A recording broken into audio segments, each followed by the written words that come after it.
Oh yeah, is there any food in the house? Because I was starving. Oh, I'm not ready yet because it takes a very long time to make me good looking, that's why. Hello friends, just your friendly neighborhood egg blessing your screens once again. Today, I'm filming with something very, very exciting. Stacey Marie BPerfect Carnival palette. Finally got my hands on this. I've been wanting to do a review / tutorial with this palette for so long.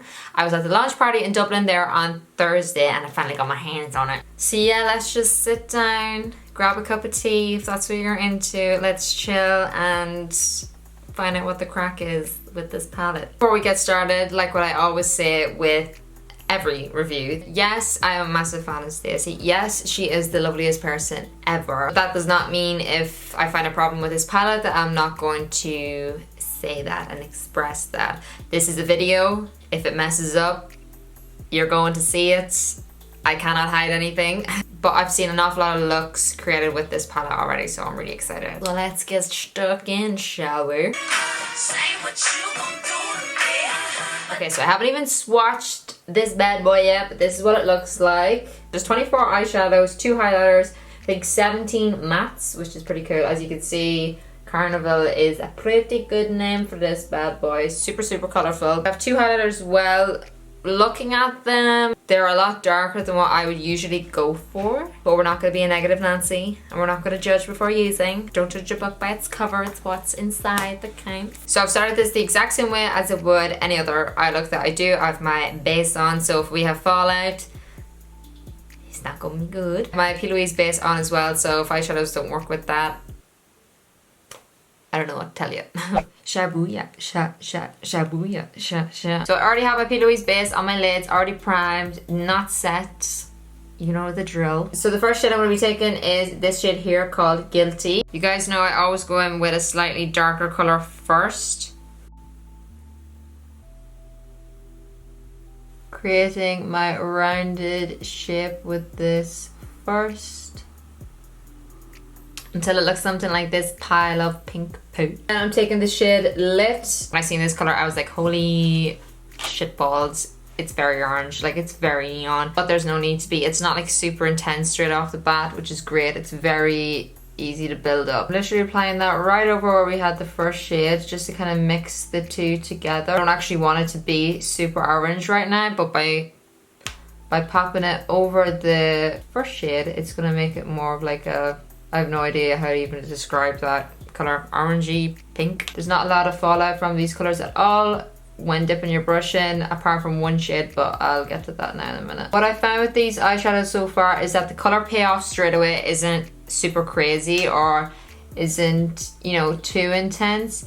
They're actually really, really buildable. As we all know, I don't set my base and I find the eyeshadows aren't tugging or sticking in any weird areas. Moving on to the next shade, this is the shade Wasted, this bright purple. Nah. This is the eyeshadow that I found a little bit of fallout with. Not in my face, just a lot of kickback in the pan. But that's not, you know, not normal for a purple. Any purple shades, to be honest, that are of this kind of color, any bright purples do have a lot of kickback. The reason I want to mention that is I don't want you to get scared if you use this eyeshadow when it happens. All it means is that you literally only have to use the tiniest amount. I said this in my last review with Lunar Beauty as well. If there's a lot of kickback with an eyeshadow, it literally means you only have to dip your brush in once. Do not go swirling it around, whipping up any sandstorms. So we're just gonna add that in the exact same way. We're just gonna keep it a little bit closer to the lash line. Know the drill, the darker the color, the smaller the brush you want to use, and the closer to the lash line we keep it. Just going in with the shade Liquor now to deepen. Now we're gonna make filth of this crease. Inglot 76 gel liner, Inglot a lip brush. I mixed the teeniest amount of duraline with this, just to make it a little bit more liquidy, makes it not drag across the eye. And you're just not gonna wanna breathe at this point.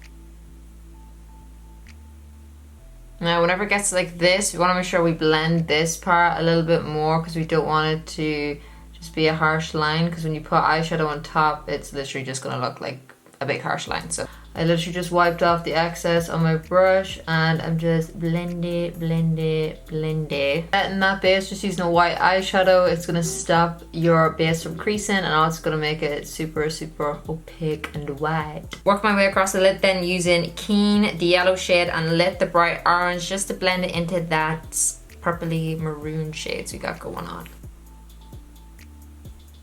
YouTube life, eating midway through videos, casually inhaling a lasagna mid-filming, resuming back to normal programming. So I just applied the same colours we applied on top. Underneath, I put a lot of the purple into the inner corner region here, and I just popped some Piggy Bank gel liner into my waterline. And now I'm just putting the shade Pink Me over top into this inner corner. It's a gorgeous iridescent kind of pink from the palette. It looks white, but then when you put it on top, it's pink. Now I'm just going to do some liner. I'm using Inglot 77 gel liner, obviously. And I'm just very carefully going to line my top lid. So I'm just taking this Stila Magnificent Metal in the shade Gypsy. Surprise, it's not Sunset Coat. This is more of a pink as opposed to blue, and I'm just popping that very carefully on top of the liner.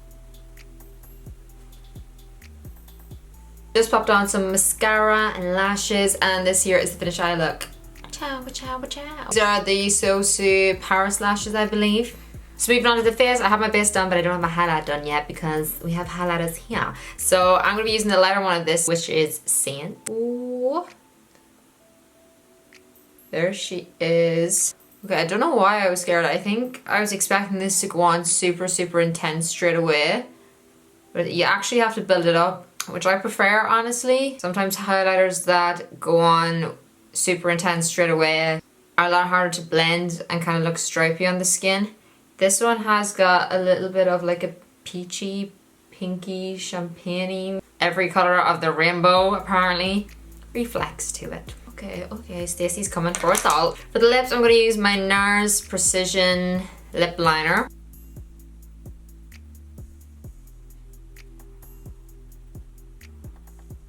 Now, for my lips, I'm going to be using the new Huda Beauty Demi Matte lipsticks. Now, what does Demi Matte mean, you might ask? Well, I have no idea, but I'm going to find out. So the Demi Matte sets to a satin finish that lasts for hours without dehydrating the lips. Huda likes to blot her lips after application to mute the shine and achieve an even more matte, almost stainy finish. Yeah, because when you look at the PR package, I don't know if you can see, it looks super glossy, so maybe this could be worn more matte or glossy, I don't know. But the one I picked out, of course, is Days Layer. It's just a nice nude shade. Let's just apply this and see what the crack is.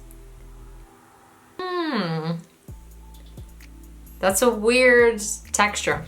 It's like a thick cream nearly. I'm gonna leave it on for a second and see how this dries down. That's it after a few minutes. As you can see, it's still like glossy and sheeny and shiny, etc. I wanna blot it like it says Huda does, and I wanna see what happens. And we have a matte lipstick.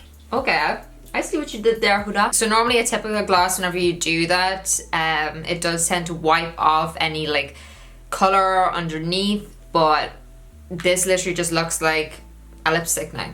It's not super matte, like whenever I rub my lips, it's not like super dry. So yeah, that there is the Huda lip. I am gonna put on a gloss over top just because I feel like a gloss would look deadly with this. This is the Anastasia lip gloss in Serendipity.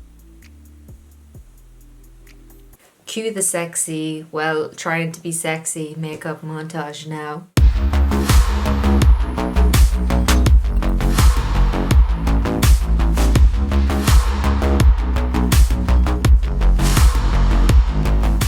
This here is the finished look for you guys. I really hope you enjoyed. So what are my final thoughts on this palette? This palette, Stacey, you sexy lady, you created a sexy palette. Love this.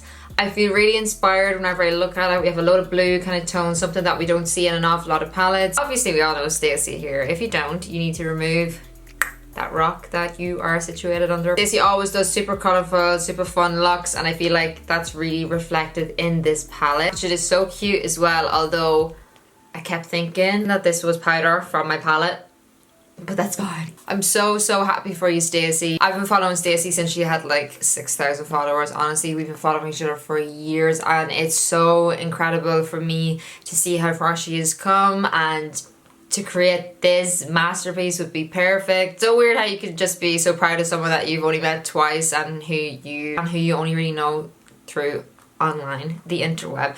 But I'm so proud. I'm so happy for her. And everyone needs to get their hands on this palette, basically, is what I'm trying to say. Keep an eye out as well with BPerfect, because I know they have some very exciting collabs coming up, so keep those eyes peeled. Thank you so much, guys, for chilling with me. It was lovely to see you again. Don't go so quick though. Chill a little bit longer. It's fine. I've got plenty of videos up here, and while you're at it, hit that little subscribe button. Come on, be sound. Be sound. Thank you guys so much for watching, and hopefully I'll see you in my next video. Well, I know I will see you in my next video. Bye-bye.